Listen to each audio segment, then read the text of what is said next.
Hello, friendos. This is Laz. This is the Fright Club, your one-stop shop for all things horror.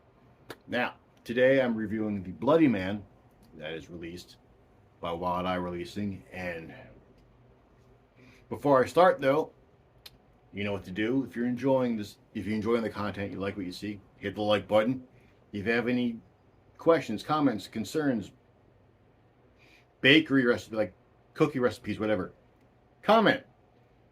And if you don't want to miss another episode, subscribe and hit that bell notification so you never miss an episode of the Fright Club. And I know, by the way, I know the majority of people who watch my channel are not subscribed.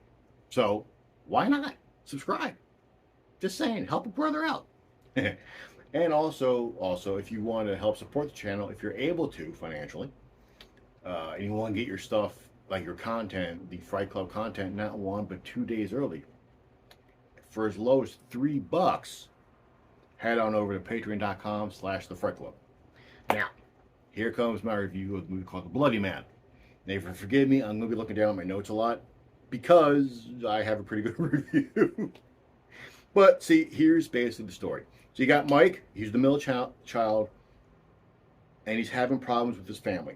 His older brother, Sam, and his younger sister, Amy, but especially with his stepmom, Kim. Kim is played by Tuesday Knight from Nightmare on Elm Street Part 4. And Mike feels that Kim's trying to replace his mother, and his mom was played by Lisa Wilcox, who played Alice from Nightmare 4 and 5. So we basically have a Nightmare 4 kind of mini reunion there, which is kind of cool. Mike is a big fan of the He-Man analog in this movie, Barbarian Man. And each figure, much like the He-Man figures from the 80s, comes with a mini-comic.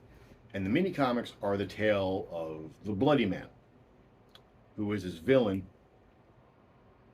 who basically kills characters.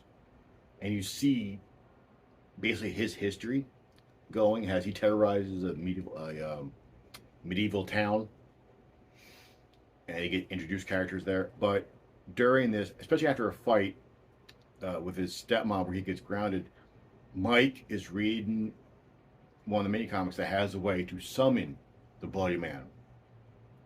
And after cutting himself on a piece of broken glass before he got grounded to his room, as Mike's reading it, blood drips from his thumb under the comic, and Bloody Man exists. And it was during this time that after this, you see what turned out to be a dream of Mike living the last day he saw his mom. Where the family, they go to a restaurant or like a diner to get some pancakes. And as the older brother's playing a video game, RoboCop, I think, he's looking for porters and he can't get any. And then Amy turns around and sees this creepy dude. He hands her a quarter and there's blood on his hands. And Amy goes to get it. Mom stops him. And the dream ends with Mom, the car accident. And Mike gets up. He's all upset. But slowly but surely, Kim starts acting stranger and stranger. And gets to a point where no one's believing Mike when Mike figures out that something's wrong with her. And she's trying to hurt the family. One by one, Mike doesn't believe him. I'm sorry.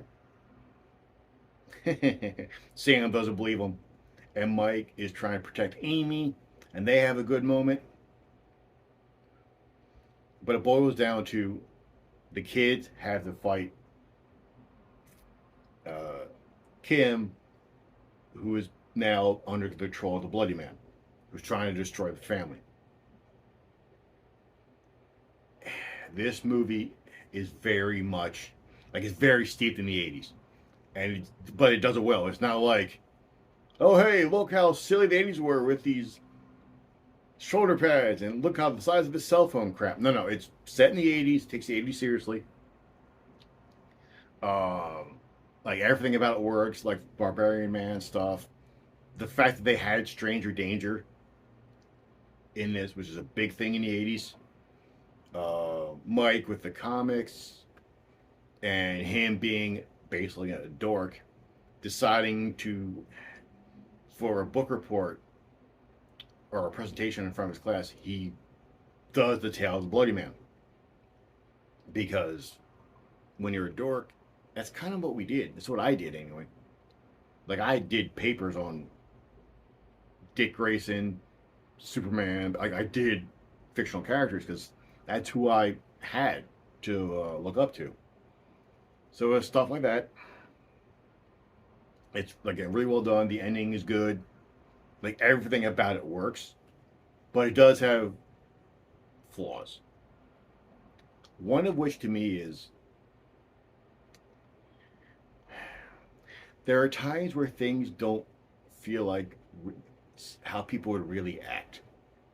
Now, granted, I'm an only child, so maybe I'm wrong, but the way that, like, Mike is a brat in this movie until he gets his call to power, so to speak, and he redeems himself. But he's selfish, he's whiny, and he's a douche. I know he's our hero, but he's a douche. His big brother's douchier as big brothers, but nothing about this makes sense. And Kim, she starts snapping early, and I don't know if she was under the influence of the Bloody Man that early, because she does it before the summoning happens, and it doesn't feel right. It doesn't feel earned. Amy's fine, like the little girl's fine. It's just like Mike finds her playing with his action figures, and he freaks. But in a way, we're like, dude, calm down. Seriously, this doesn't make sense to me. And the bullies in this, the school bullies in this movie, they're over the top. And I mean over the top. I mean Bulk and Skull from Power Rangers over the top. Like, it's to the point where they're laughable. And I don't know if they're meant to be laughable or if it's just the way they were acting. I don't know. It feels over the top to me. And Mike does have in his class, there's a lady who likes him. Clearly, I don't know if she likes to be a friend or anything else. They never really explore that too much. But there are other things where you're like, what? No. Like, at one point, the boogeyman disables the phone. Sam knows it's disabled. He goes to where the wire is, sees that it cut. He knows it's cut. But then the phone rings and he hears his girlfriend screaming for help. So he decides, I have to leave and save her. And you're sitting there going, wait. You know the phone doesn't work. You figured it out. Why are you doing this? And that's just, I don't know. I know it's a horror movie, but I'm like, who the hell? No one's that stupid. At least I don't think so. But all those gripes aside, this movie does really hit home about rebuilding a family and standing up to each other and standing up against bullies and darkness and finding your own hero and becoming your own hero and protecting those you love. So it works. I mean, literally, the movie works beautifully in that regard. So, all in all, this movie, it's a good movie. And it's a movie that's mostly safe for kids.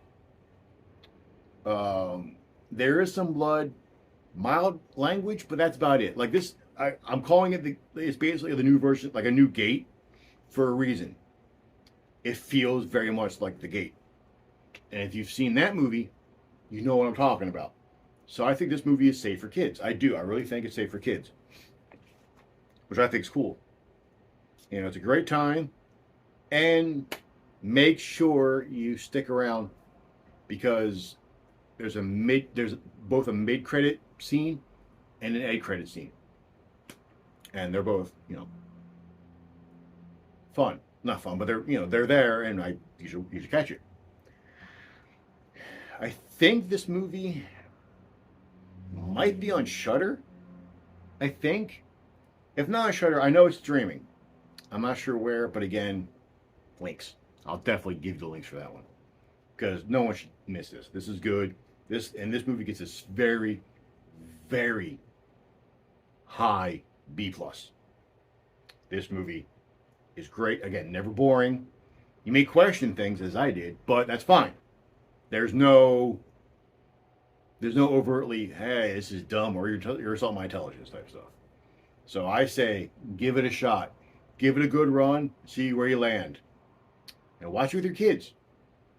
Introduce them to horror. This could be one of the ones you can introduce them to. And until next time, kids, and next time I'm going to finish this with a movie that I can't say the title to. Just if it involves not having relations in wooded areas. And it's the second reason why. Wink, wink. Okay. So until next week, kids, catch you on the Fright Zone. Deuces.